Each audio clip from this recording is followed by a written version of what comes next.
he walked to the police station and they asked him to describe the car, and he described his car, and then they're like, "Oh yeah, we've had one of them come through." Like, no way! I'd never heard that. so I don't know how his dogs didn't go off when the intruder broke into his house, but he slept through the whole thing and woke up to go to work, and there was no car there, and they took his phone too. Oh my god! So people were trying to get into Virtus, and no one's here, and Mitch can't call anyone to say, "Hey, I'm not going to be coming in this morning." That's crazy. So everyone's just thought he slept in. That's stressful as. Oh, that's hilarious. I never heard that. It's brilliant. That is good. It's fucking brilliant. That is good. And welcome to the Virtus podcast. I'm joined with our first recurring guest of season 5, season 4, Matt Laf. How you doing? Good, mate. First reoccurring guest. Guest. In my time, anyway, there may have been a recurring guest in the past, but today we won't be diving too deep into Laf's upbringing and his past and everything like that. If you want to listen to that, the link to that episode will be in the show notes, where we chat about his move to WA and his move back to Victoria and footy and growing up as Laf and all that sort of stuff. But today we'll just do a bit of catching up, what's been going on over the past few months. Got a new job, a few questions from the audience, but it's going to be pretty lighthearted today. But I actually haven't seen you in a good couple of months, so this is a genuine catch up for us too. It is, because I feel like now when I'm coming into the gym, it's not when you're coaching either. You're avoiding me. It doesn't work. I think so. You're not an Arvo man anymore. That's what it is. Yeah, I know. I'm trying to get stuff done in the morning. So I'm a morning cat as well, and I find if I don't train first thing in the morning, then it's likely it's just not going to get done. Yep. And I just feel like a better human being if I can get my training session done, shower, eat, and my whole day is just set up, and you feel good. You feel good after getting a sweat on. You still got a little bit of a pump from your session, so you're walking around with a bit of a swagger at work or wherever. 100%. No, you feel so much better. I think the hardest part's just getting out of bed, but once you do it, you feel so much better for the whole day. So, but yeah, no, it's been good. Still doing 5 a week? Sessions? Trying my best. I'm sort of sitting around 3 or 4. There's normally 1 day a week. I'll just sort of go, nah, can't do it today. And I mean, which is plenty when you're playing footy as well and training twice a week and playing on a weekend. How's that all been going? Good. No, really good. So we had footy round 1 last week. So came up against Langy, which was a good challenge. They just come up from Div 2, so we didn't know what to expect. But no, footy's been really good. I had a pretty good pre-season. I'm feeling pretty good at the moment. But yeah, just really keen to get back into it. It's still back now, so hopefully the weather stays good for a little while. It wasn't too bad last week. Wouldn't count on it. No, I don't think so either, especially today. Who have you got on the weekend? We got Sorrento this coming weekend, so it's going to be good. First home game for the year, and then I think we've got 3 or 4 premiership reunions that day too. So it's going to be big. How many were you involved in? Of these all ones? 3 or 4 of them? None. Yeah, I'll have 3 in the future, which will be nice. Yep. But these ones, none of these ones. I don't know if I'll have any soon. But yeah, I actually might. That's exciting. Very exciting. But, hopefully I'll still be playing by then. You get to put on a show for the old coaches this weekend then? Yeah, hopefully, yeah. How's your squad looking? Good. You've lost a few. Yeah, lost a couple. But does that hurt the ones at all? Oh, of course it hurts a little bit. There's a few players there that would like to still have, but like every team, things change. You just got to sort of work with what you've got. Gives opportunities for younger guys to get games or new players to come in and try and earn their spot. But yeah, no, we're still looking pretty strong. Depth probably isn't there like we had last year. We had I think we might have had 52s players last year.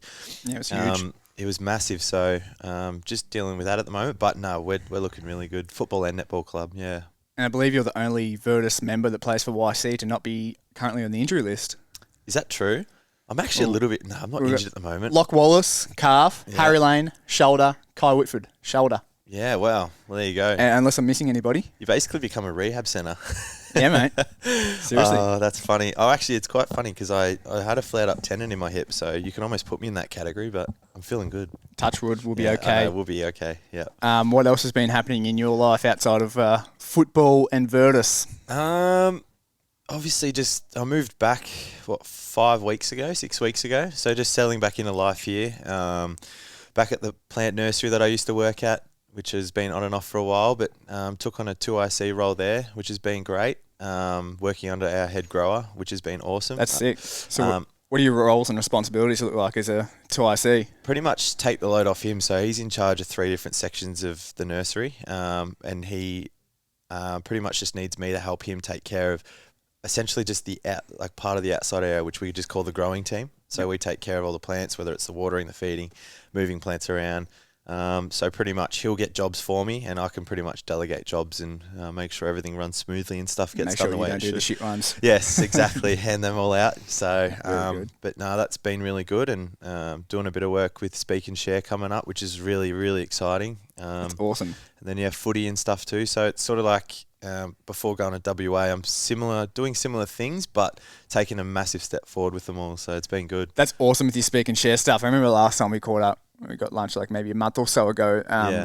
You told me you were doing the Speak and Share stuff. You were a little nervous about it and having to like speak in front of an audience. How's that all going? Like, have you started facilitating yet? No, I haven't yet. So I've been to one session with them just to sort of get an idea on what to do. I've just recently put a speech together, which is really exciting. So in the next few weeks, I've got... What do I have? In the next sort of 2 months, I've got maybe 6 to 8 sessions that I'll go to. So I'm not too sure how many I'll do, but really exciting just to get involved. And I'll be doing more sport-based ones just because obviously I work full-time. But just really, really excited just to get into it. Like, this is something I've had I've had a passion for sort of mental health and doing all this stuff. So the fact that they're happy to have me on board and help them is just awesome. So I'm so excited. You'd be able to add so much value, like you, especially to young people in sports. No, I hope so. That's the plan. But yeah, obviously promoting them as well. So shout outs. Big shout outs if you're watching on YouTube. Yeah. So it's good. What sort of topics and what sort of value do you hope that you can bring to young people in sports with your facilitator role? Like, what are some of the lessons and teachings you want to be able to provide them? I guess using my story and what I've done or what I've been through, which you can see in that first video that we've been through, just showing them that, we're all human, we all have our own stories, and just trying to be able to use it for yourself to try and make your life better or, make yourself become happier, because everyone's stories are different. And I think sometimes maybe people compare their lives to others and go, my problems aren't as bad as theirs, but that's not the point. It's about, if you have problems that you're struggling with, make sure you deal with them. So just by talking about my message and, what I've been through and how I got through it, hopefully I can, have an impact on someone's life to want to go, hey, okay, I need to do something here. I need to make a difference. And, hopefully just, like I said, just make a difference for people. So hopefully that'll work. So yeah, you're so right. Like, we do compare ourselves to other people. Like, I haven't had too many struggles in my life, but every time that I have, which we might get into a bit later, like, I do compare myself to people that are genuinely really struggling and battling. I'm like, fuck, what do I have to be sad about? Yeah. But it's almost like not fair to downplay your emotions and your struggles like that. Yeah. No, and it's a tough thing too, but that's just what people do, unfortunately. I think we just live in a day and age where there's just a lot of comparison around. But as it's written up, I think, is it still written up here? Comparison is the thief of joy. It's not, but it's good and it should be. Yeah. That was a good one. That sticks with me. But no, you can't be doing that. So yeah. Been practicing in front of the mirror, your speeches? Oh, I haven't. I think about it all the time though, and I think in my head, I'm like, yeah, that sounds so good. I can't wait to say that. But if you put me up in front of people, especially early on, I'll probably just like go blank. Yeah, and I'm the exact same. And like, now that I've been training people on a gym floor for years and years and years now, like, that all comes second nature to me. But like, if I'm facilitating a session out at Red Hill or at a school or somewhere where I still haven't quite had that much experience, I go blank. And like, throughout the week, I might be thinking of something to say. And you're like, shit, that sounds good. Like, I'll word it like that, or I'll say this, I'll say that. And then you get up in front of a school, or you get up, in front of the boys at training, whatever, and you just go blank, and it's just a shit show, like fumbling over your words. Yep. It's the worst thing. And it's the worst feeling. And it just only gets better with practice. Yep. Like, you aware of imposter syndrome? No. Completely.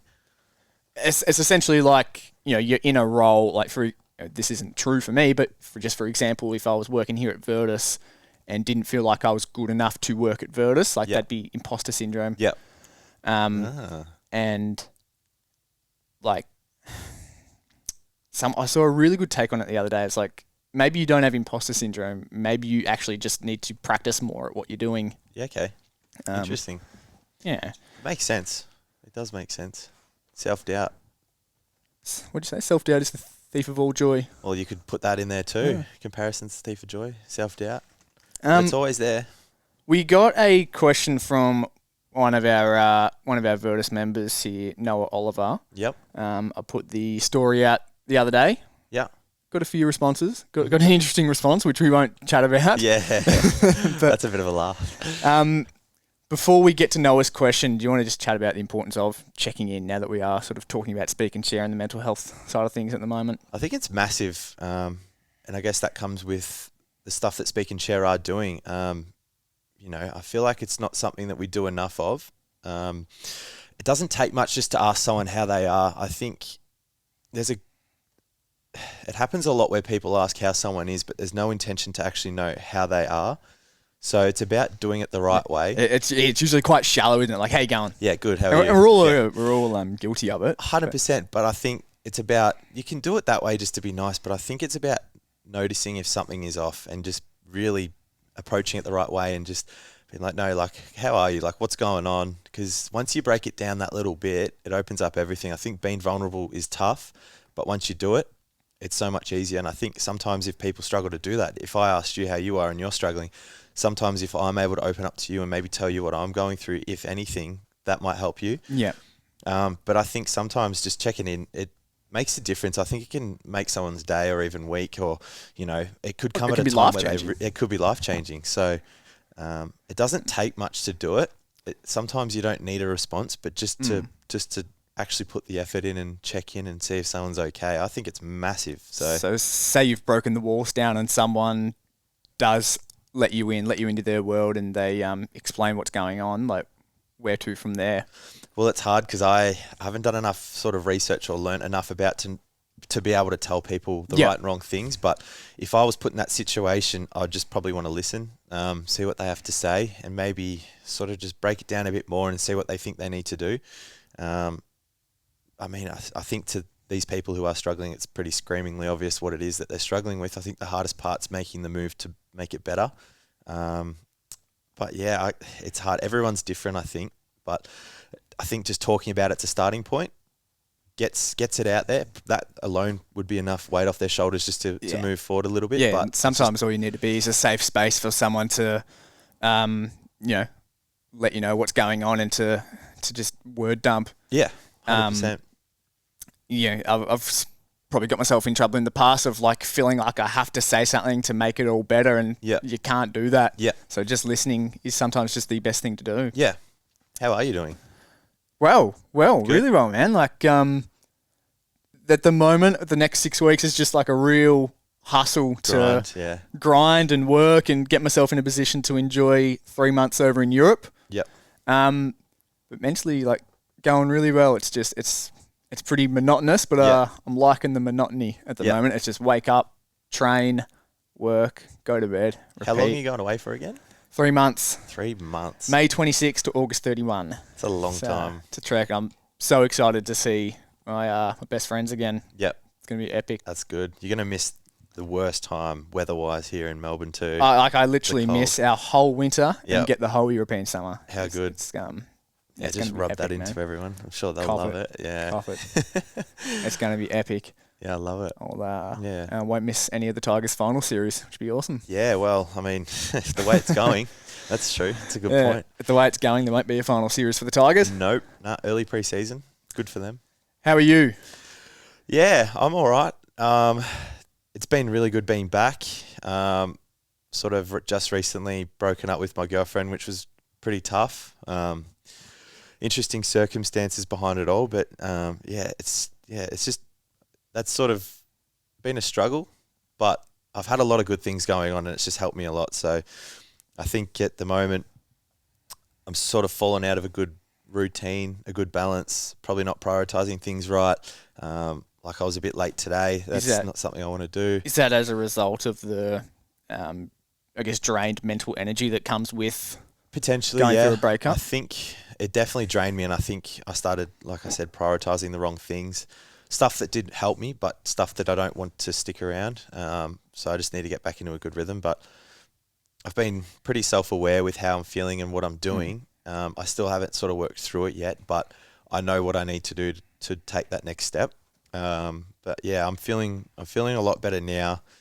But like I said, with everything going on with how lucky I am with work, with footy, with Speak and Share, with all my friends. I've been hanging out with my friends heaps lately and it's helped me heaps, but doing all that has definitely helped. But when it comes to probably the personal, more self-motivated stuff that helps me, I'm probably not doing enough of that at the moment, but that'll come. So what have you been sort of prioritising, or maybe perhaps what should you be prioritising to sort of...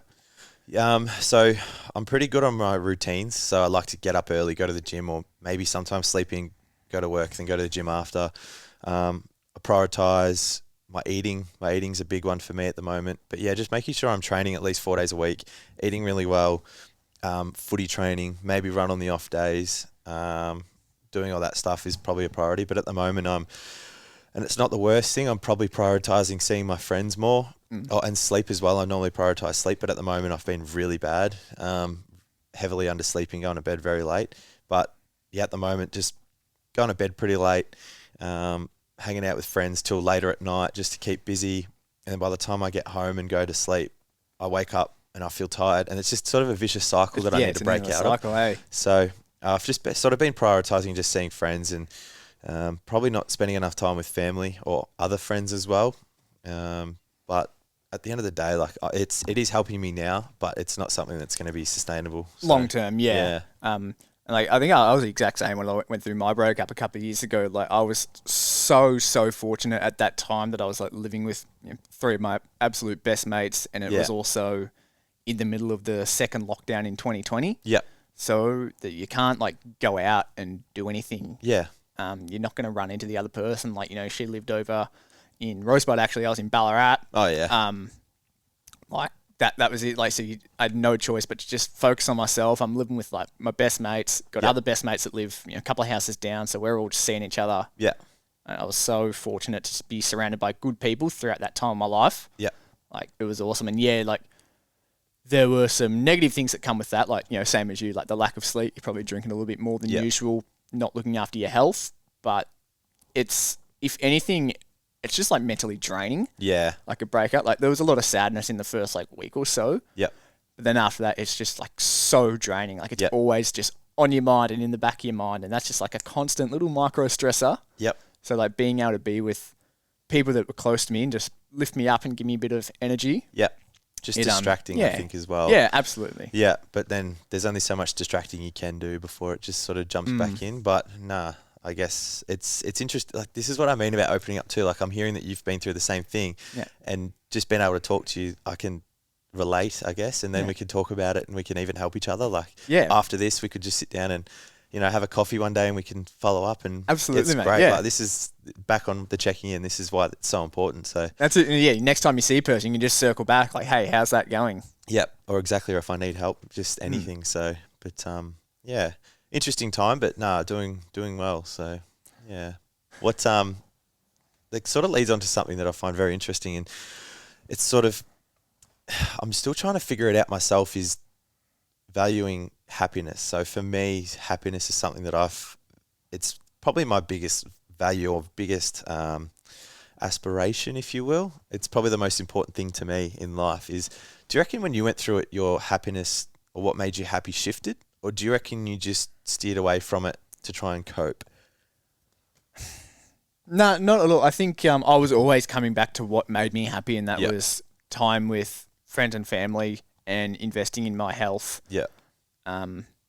Like that, they are like my values are time, health, through time and health. Like time with the people that you love, and health to sort of maximize that quality of time. Yep.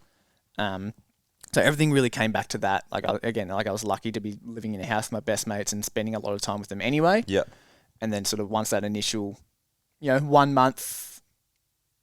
Yeah, once that initial month wore off, I started really going hard on my health, like training, eating well, like probably better than I ever have in my life. Yep. So everything sort of came back to those two values. Yeah, okay, interesting. Yeah, no, I feel like that's probably something that I'm going through at the moment, trying to figure out, because I know what makes me happy is eating well, sleeping well, going to the gym, but there are 3 things I'm not really doing at the moment. Avoiding. And so I'm like, what's going on? Am I just not thinking clearly? Is it the mental drain? Is it that you're just leaning into maybe other things that make you happy, like people at the moment? Yeah, exactly. So it's an interesting one, but I think, like I said, I think about happiness a lot, and I think talking about it and acknowledging it. Do you think people, what's the word, neglect the thought of what makes them happy? Yeah, well, it's temporary pain for long-term gain, and then you flip that. And short-term gain for long-term pain. Yeah. So they thinking that one. Yeah, we've butchered it. But I think people lean into quick fixes and dopamine hits and sort of pleasure chasing, which ultimately leads to long-term pain, rather than doing the hard thing that is going to bed early, eating good food, getting up and going to train at the gym, which it sucks. No one really likes getting up early when you've had a shit night's sleep, but then ultimately, if you can get up early and train, drink water, eat good food, then it's going to set you up. Yep. Yeah, interesting. What are 3 things you're grateful for right now then? My work, always so grateful for my work that I get to come here and sit here on a podcast and talk to you, and that's how I make my money, just doing shit like this. It's credit. I always say to Locke, it's fucking blows my mind. Yeah. This is actually a job that I get paid for. The people in my life, and that's just everyone, you, family, friends, every single person in my life, incredibly grateful for them. Yep.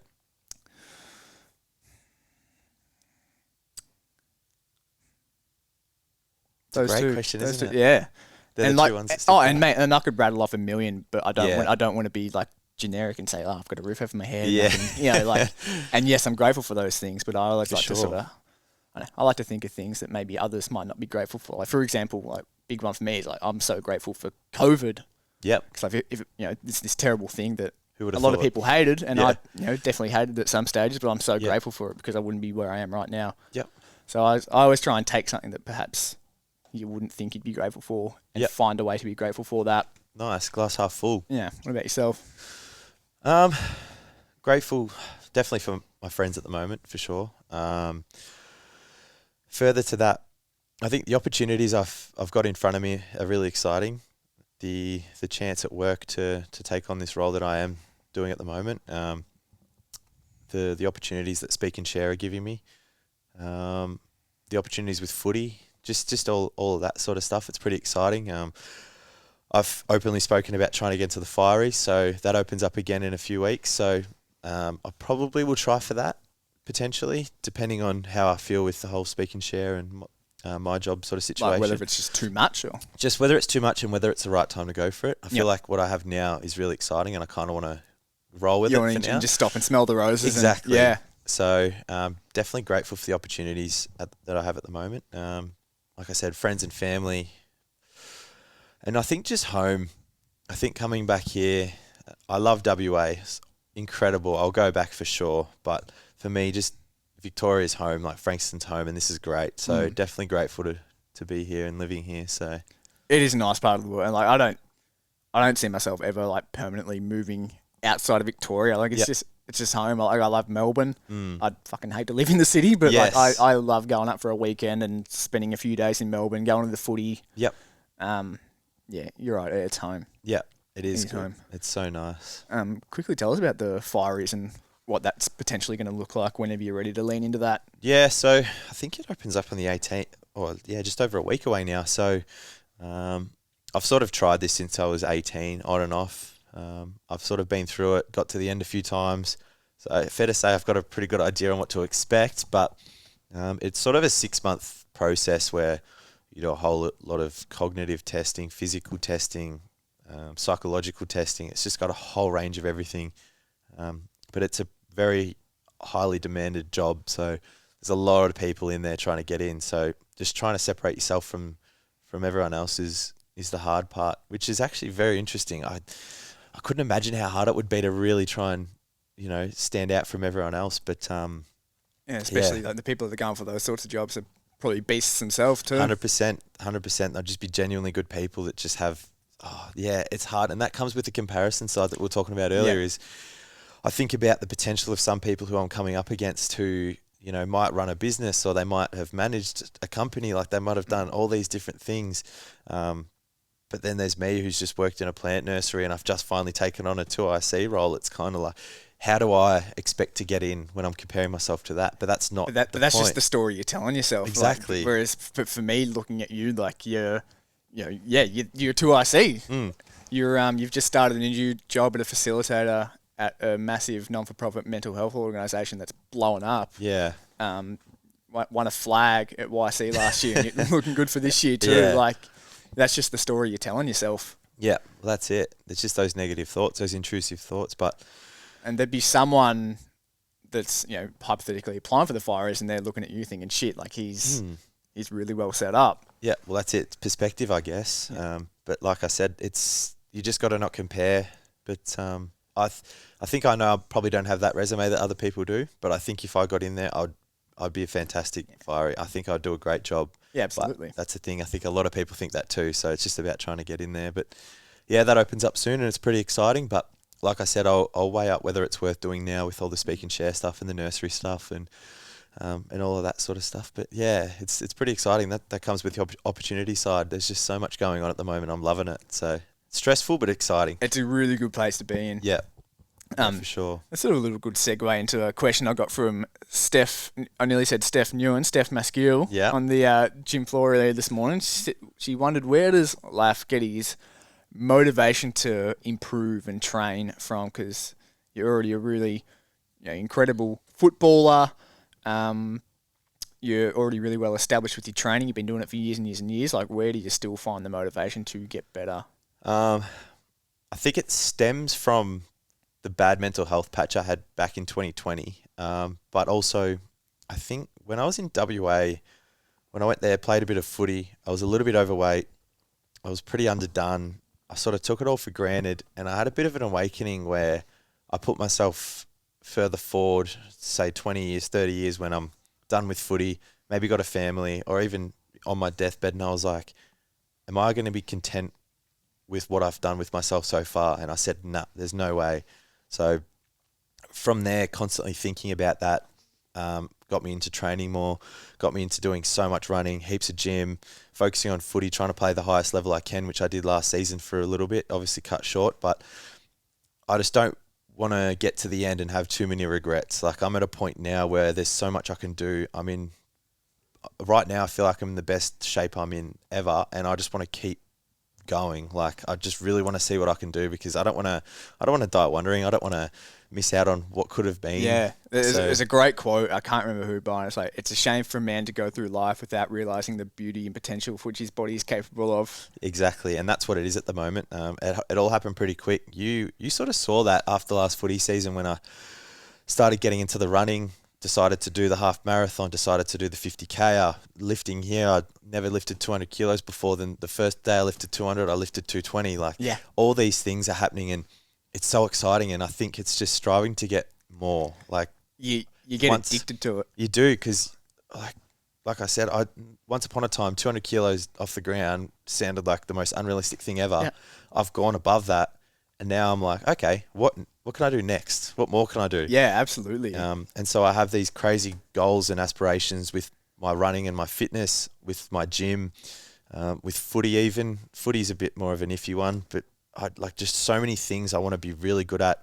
And I think further to the physical side of it, the mental side, like doing all this speak and share work is really exciting, because that for me is really valuable, and I want to see how far I can get with that. And, I'm focusing on, like I was just saying, bettering myself individually, but I'm really excited to help better other people's lives, because that to me is a massive value in my life, is trying to make people happy and make people be better people, or, just see people smile. So just trying to do all that together, it's really exciting. But that's sort of what motivates me, is just become the best version of myself I can be, so I don't have to regret it later down the track. Yeah. And then from there, I can hopefully help other people do the same. So that's awesome. Like, once you start to break down like self-limiting beliefs, it's almost like, what next? Yeah. And you do get addicted to it. It's like, choose your addiction. Yeah.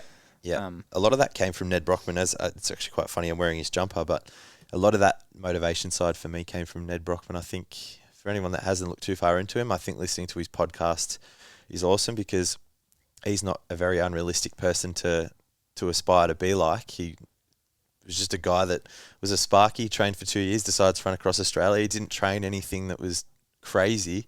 But he sort of just shows that if you put your mind to anything, you can do anything. But if you think you can't do it, of course you're not going to do it. So, but yeah, that's sort of where it stemmed from. But that's where it came from. That's a good question, Steph. Thank you. What did he actually do? It was. So he did. It was. Like, so a lot of people doing 50 marathons in 50 days. What was his? He did that. I think, listening to him, he did that within 6 months of starting to run. He said he went for a run one day, did 10Ks and did 20Ks and did a marathon. Or he said he did 50 before a marathon. A bit like someone else I know. Yeah, yes. Stupid, right? And then he did 50 in 50 days. And then what did he do? He did 80Ks with 8Ks of elevation, I'm pretty sure, one night, just because he wanted to. But yeah, he did 2 years of training, and the training was no more than 40 to 60 Ks a week, I'm pretty sure, which is no different to what a lot of people would do anyway. But yeah, just trained for that for 2 years, and then decided to go from Cottesloe Beach in Perth to Bondi Beach in Sydney, which is 3,900 Ks? Don't know. It's on my back, I think. So it's about 100 Ks a day he was trying to do in 43 days. And the story behind it is incredible. I'm not going to tell it all, but the stuff that he went through was just insane. His body was like his pretty injuries much and broken. stuff? Yeah. He went to hospital one day, was told he shouldn't run for 6 weeks. The next week he ran 100 Ks a day for 7 days. Like, it's madman. Mental. It's David Goggins like. It's crazy. It's ridiculous. But yeah, that's the sort of stuff that just, inspires people to do more, be better. Yeah, well, that's right. You see someone doing that stuff and it's like, well, they're just a human being like I am. We're the same thing. Why can't I do that? Yep. So gets people thinking, but yeah, all it takes is a little spark and you never know what'll happen. So how's your running going now? Because you were right into that end of last year, and you did your half marathon, correct? Yeah, I did a half in Fremantle end of last year, and then 5 days later I did 50, just a bit of fun. Wait, 50K? Yeah, I did 50K. Yeah, 5 days after the half. Fuck. That was good fun. Dude, I must not have known that. Really? Maybe I didn't. I've just fucking forgotten. Nah, well, I haven't spoken about it much, but yeah, it was just, I wanted to do it and I decided to do it. I think Speak and Share were doing a fun run here and I couldn't get here for it. So I thought, I'm just going to do something on my own. I thought I'd do a marathon and I thought, it's so close to 50. You raised money for it, didn't you? I did it. Nah, not this one actually, surprisingly. Normally I do, but this time I was like, nah, I'm just going to do it. That's madness. Yeah. It was pretty good. I got ITB friction syndrome in my knee, or like on the outside of my knee, which is still bothering me now. But other than that, it was so much fun. So 71 Ks in 5 days. Yeah, I know, not good, not very smart, but I'll do it all again. But now the running's going really good. With footy, it's a bit harder. I'd like to get another session in a week, but I just have to see if it works. I don't think it will. Well, I mean, it's priorities, isn't it? I guess is footy your number one physical priority at the moment? That and gym. Yeah. So just trying to make sure it all works. But I got some pretty exciting aspirations and goals for the end of the year. So I'm not going to put them out there yet because then nothing's confirmed. But a few things we Speak and Share, and look to do my first marathon and hopefully the 2 bays run that goes on down south. My first marathon, you've already done 50. Official marathon. First proper marathon. I'd like to get that done. Yeah. Hopefully get it done pretty quick and do the 2 bays. So I've got a few things at the end of the year which is exciting, but just got to focus on footy at the moment. But circling back to the 50, how hard comparatively was that to the 21K? It's totally different. The 21K was more obviously higher intensity, but just trying to like manage your pace and how you're breathing, how you're feeling. Whereas the 50 was more, I wasn't puffed at all at any point. I was cruising, but it was more just acknowledging how my body's feeling, like physically. I think when I was doing it, I was expecting it to be a bit easier, and I thought it was going to get difficult later. So I thought maybe around 15, 20 Ks I'd start feeling a bit heavy. But I remember I hit 7 Ks and my groins had started to flare up and my body started feeling fatigued already.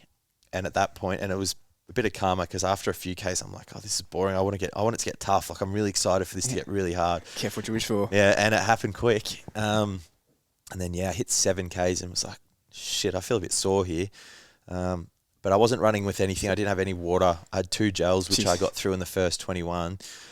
So this is 7 Ks in, you start to get a bit beaten up. Yeah, 7 Ks. So you got 43 to go. What gets you through? Just the excitement of knowing what's to come. like I'd never run that far. I was just really keen to get to that point where, I hit 25K, then 30K.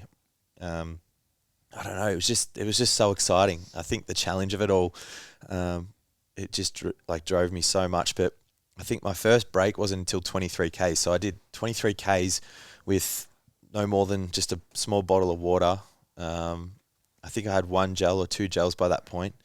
And then every time I stopped, I was having donuts, LCM bars. That's the leisure of running too. Like, you can have anything. You just need fuel. Just get anything inside me. Yep. So I was smashing that down. But yeah, it was good. Felt pretty good. Hit about 35, 40 Ks and started to get pretty heavy. And then, I think, when was it? I hit 44 was my last break. And I started, by that point, I was... What do you mean by break? Like, so I was stopping, so I was just doing like this track that was near home in Perth. Yep. And so it was just, I kind of just ran as far as I felt like I wanted to, then sort of ran back. And I got to 44 Ks was my last break. I was like, all right, I'm feeling it now, but I'm so close. 6 Ks in my head, I'm like, this is going to be so easy. But that 6 Ks was the hardest 6 Ks of the whole run. It makes sense. My body was just seizing up. I had to keep stopping from jogging, going down to a walk, just because I just couldn't. My body was just absolutely fried. But that was the stuff that I was really keen to sort of see and see how it feels. But yeah, the last 3 Ks was so difficult. Just looking at my watch going, I've only gone 200 meters. Like, I've got so far to go. Yeah, geez, it drag on. It did. How long did it all take in total? That took me 4 hours and 5 minutes, maybe. Do you get bored? When I sit in the salt, I can do like a little bit of aerobic conditioning, and for 20 minutes I get bored as batshit. A little bit. I think I was bored at the start when I said I was waiting for it to get really difficult, but I had music in, which helped me heaps. But no, I think you get to a point where you just sort of just go off into your own world, and you're just focusing on, what's coming up or what's in front of me. What am I listening to? I suppose once you're starting to break down, all you can think about is just surviving and because you can't not thinking about being bored. The end, it's not what they say. It's not about the destination; it's about the journey. And I think I really embraced the journey, and it was so much fun. So I'm keen to do that again. Hopefully, do another ultra soon, maybe at the end of the year. But I think I remember now. Do I remember correctly? You went to the cricket that night after your 50K. Yeah, the Ashes was on. No, not the Ashes. Just the cricket was on at the Optus. No, it was the Aussies in South Africa. Oh, yeah. And I remember going there, and I sat down and just did not want to move. I was so sore. I was thinking he's not getting back up. Nah, no way. Did you have a beer, correct? Yeah, of course. Good recovery? Yeah, I know. I think I only had 1 or 2. I was like, I can't do this to myself. But then, the next day, everything in my body was sore. There was no part of me that wasn't. So, good. It was good. Good fun. Good fun. What did the days look like after? Like, how long did it take you to fully get back to normal? I think I worked a few days later, but I would say, given what happened with the ITB friction syndrome, that still bothers me now, but everything felt pretty normal pretty quick. Just soreness went down. It was just that outer knee pain that was struggling, but if that wasn't there, I think I would have felt pretty good after maybe 5 days. Yep. Yeah. So good effort. Good. I ate pretty well after. Sort of had to, but really it was good good fun. So the most you'd ran before that was 21K. That would be the most you'd ran in one stint. So you've essentially doubled it. Yeah. Yep. You've done well. You've done well to get away with that. Away from that. I know. Scot-free. Nah, it was good fun. Good fun. I'll do it again for sure. Love it. Yeah. Got another viewer question. Yep. From one of my friends, Jacob Barlow. Yep. Just wanted to know how you go about managing your time, because I guess it's one of the age-old barriers to doing good things is I don't have time. Yep. What's been your experience with time, and how do you not let it be a barrier to wanting to do good things, wanting to do great question. Do your running and your footy and all the other things that you got on your plate at the moment? Yeah, I think I can get pretty selfish with my time. If I feel like I want to do something, I'll do it, which is good, but sometimes bad. I probably don't put in enough time for the right things.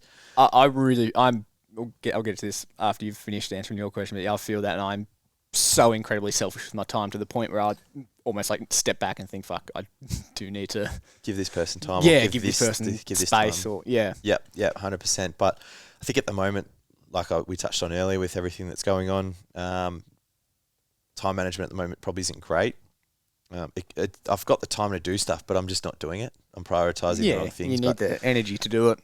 But yeah, I think I'm normally pretty good. When everything's running smoothly, I'm pretty good. I'll get up, go to the gym, or the night before even. The night before, I'll get my lunches ready, get my smoothies ready. I'll get everything ready in the mornings. Wake up, get ready, go to the gym, then go to work. Then I'll have footy or either rest or maybe run if it's not footy season. I had everything pretty down pat. I probably didn't prioritise friends as much, and I probably still feel like I don't.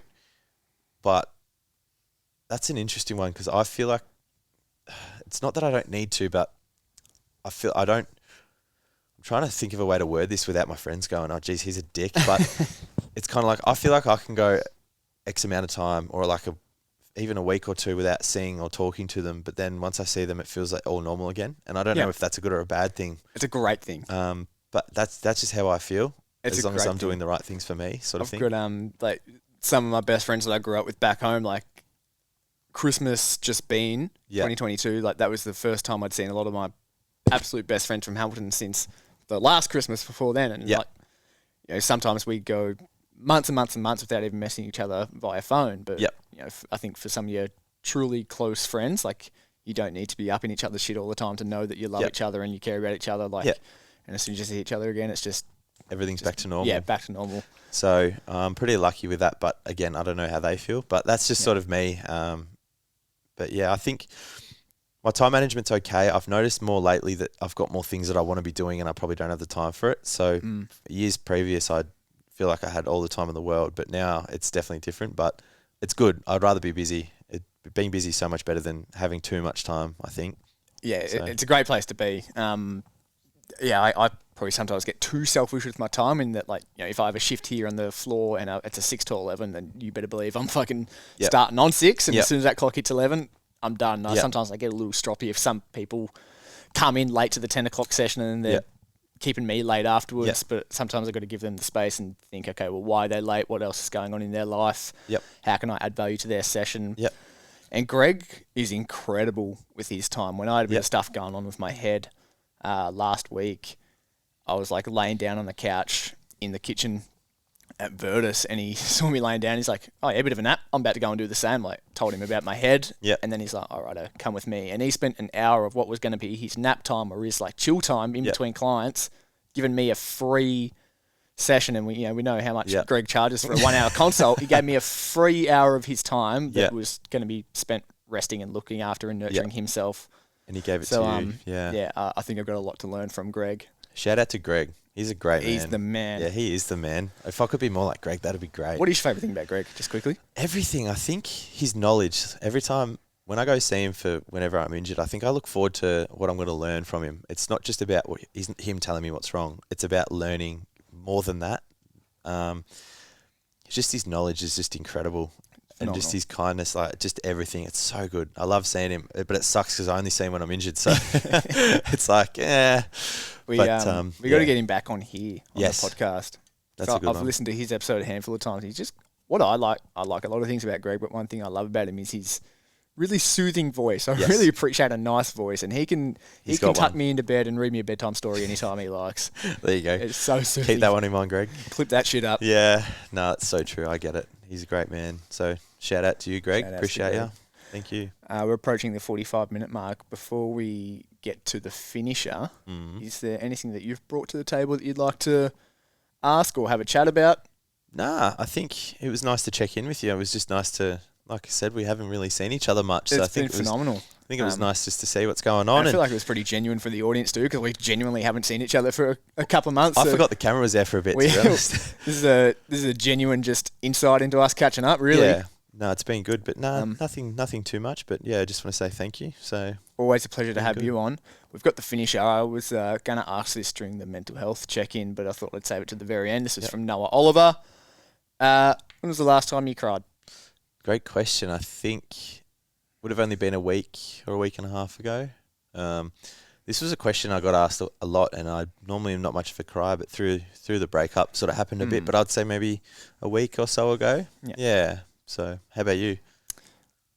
So if you had to ask me this, because this isn't one I don't really get asked, but I think about it a lot, because you see like the video or the people doing podcasts and asking this question, and every time I hear it, I sort of think to myself, when was the last time I cried? And I'm the same. I'm not much of a crier, but probably around maybe November-ish last year, and I was just really, really, really stressed. Like nothing really overly bad happened. Yeah. It was just a time I was like just super stressed, like a bit anxious, and like probably not really one thing in particular. I was like feeling a little bit down on myself, a bit of self-comparison was going on, and just one morning was just all a bit too much. So I had a little bit of a mini cry. So that was probably the last time I can remember. Yep. How'd you feel after? So acutely after, I can't remember. I think I was just feeling pretty shit all day. Yeah. But then a couple of days later, I'm not one that likes to dwell on things too much. I was like, fuck, what was all that about? I got to get moving. I got to like start training again.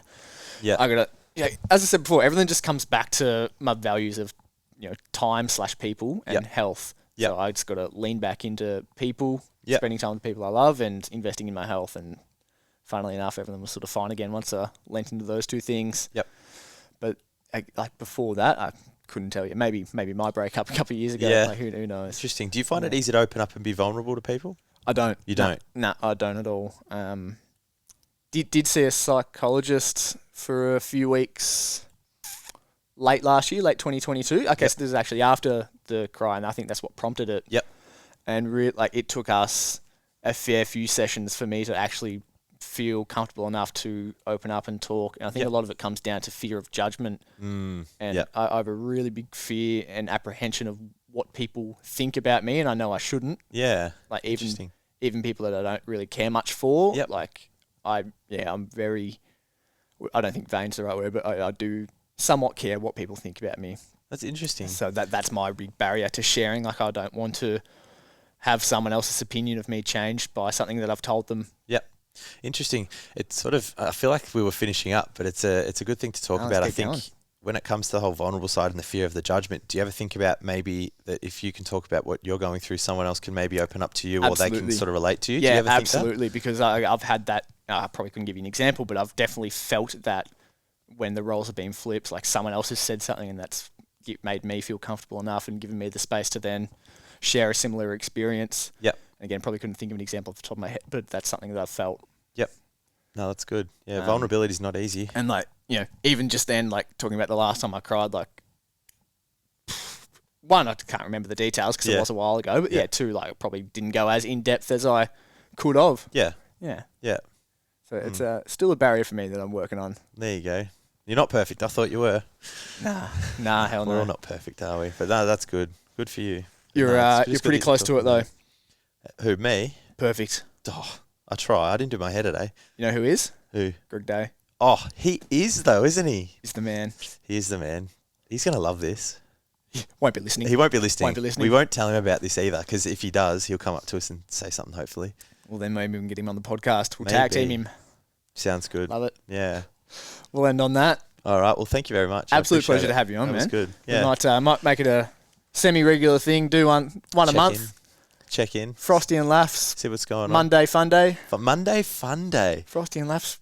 Fucking fuck around. Maybe we'll get our own thing and we'll bring people in. Yeah, I like it. The daily check-in. Sorry, the monthly check-in. Checking in with Tyler and Laf. Could be it. Could be the one. Leave you on that. All right. Thank you. Have a good day.